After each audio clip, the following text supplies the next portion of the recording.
Breaking news YCP MP విజయసాయిరెడ్డిపై AP CID lookout circular ను జారీ చేసింది.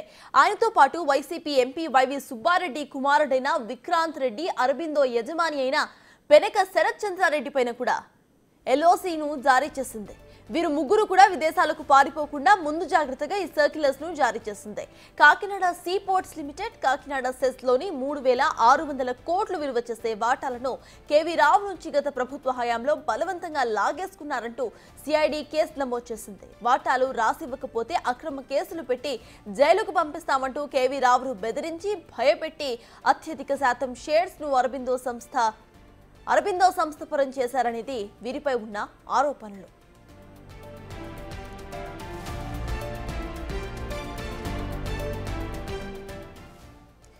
ఏపీలో పలువురికి లుకౌట్ నోటీసులు జారీ అయ్యాయి. ఇదే అంశంపై పూర్తి డీటెయిల్స్ ను మా ప్రతినిధి శివ అమరావతి నుంచి అందించడానికి సిద్ధంగా ఉన్నారు. శివ, చెప్పండి. ఇటు చూస్తే కొంతమంది వైసీపీ ఎంపీ విజయసాయిరెడ్డితో పాటు ఇంకొంతమంది కూడా ఇటు ఎల్ఓసీ నోటీసులు జారీ అయినట్టుగా తెలుస్తోంది. అసలు అప్డేట్స్ ఏంటి?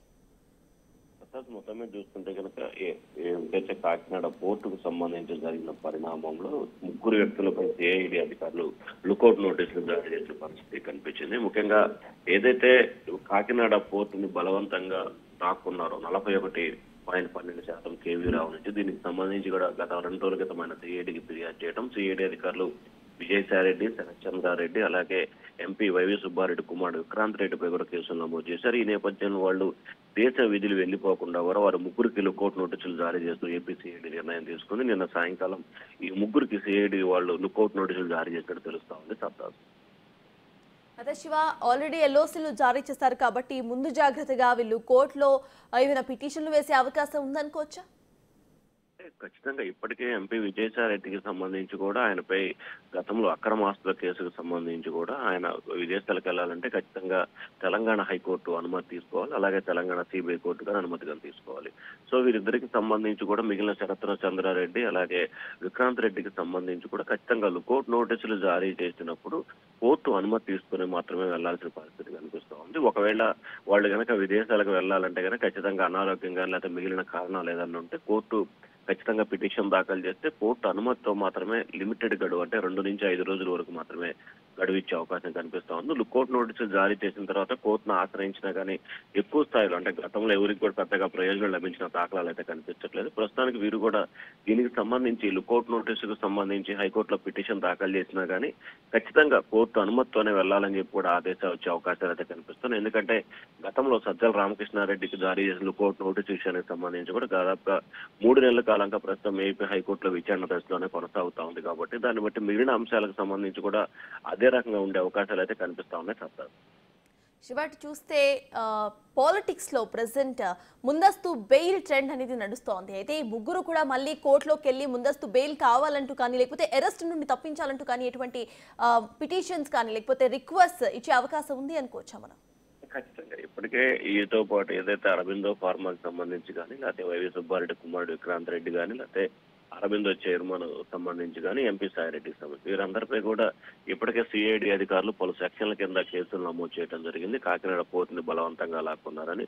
సో సిఐడికి సంబంధించి కూడా వారు కేసు నమోదు చేయడం, ఖచ్చితంగా వాళ్ళు ఇవాళ రేపట్లోనే ఏపీ హైకోర్టులో ముందస్తు బెయిల్ పిటిషన్ కావాలని చెప్పి పిటిషన్ దాఖలు చేసే అవకాశాలు అయితే ఖచ్చితంగా కనిపిస్తా ఉన్నాయి. ఎందుకంటే సాధారణంగా ప్రస్తుతం ఆంధ్రప్రదేశ్ లో ఏ కేసు నమోదు చేసినా లేకపోతే చేస్తారు అని చెప్పి అనుమానం వచ్చినా కానీ వెంటనే ముందస్తు బెయిల్ పిటిషన్ దాఖలు చేస్తూ కూడా వైసీపీ నాయకులు వరుసగా ఈ ప్రయత్నాలు అయితే చేస్తున్న పరిస్థితి కనిపిస్తుంది.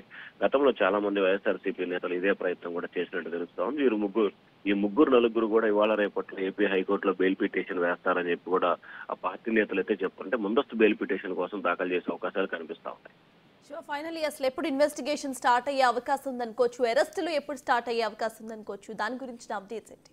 ఇప్పటికే సిఐడి అధికారులు పూర్తి స్థాయిలో విచారణ అయితే ప్రారంభించారు. ప్రాథమిక విచారణ పూర్తి చేసిన తర్వాతనే ఎఫ్ఐఆర్ ని నమోదు చేశారు. అంటే ఎప్పుడైతే కేవీ రావు ఫిర్యాదు చేశాడో, కేవీ రావు ఫిర్యాదు చేసిన 24 గంటల్లోనే సిఐడి అధికారులు పూర్తి స్థాయిలో వాస్తవాలన్నింటినీ కూడా విశ్లేషించి విచారణ చేపట్టారు. విచారణ చేపట్టిన తర్వాత దీంట్లో వాస్తవం ఉంది అని తెలియటంతో మరుసటి రోజు కేసు నమోదు చేయడం జరిగింది. సో ఇప్పటికే సిఐడి అధికారులు రంగంలో దిగి విచారణ అయితే ప్రారంభించారు. విచారణ ప్రారంభించారు కాబట్టి వీరి ముగ్గురి పాత్ర ఉందని చెప్పి సిఐడి ప్రాథమికంగా ఒక అభిప్రాయానికి రావడంతో లుకౌట్ నోటీసులు జారీ చేసినట్టు తెలుస్తా ఉంది.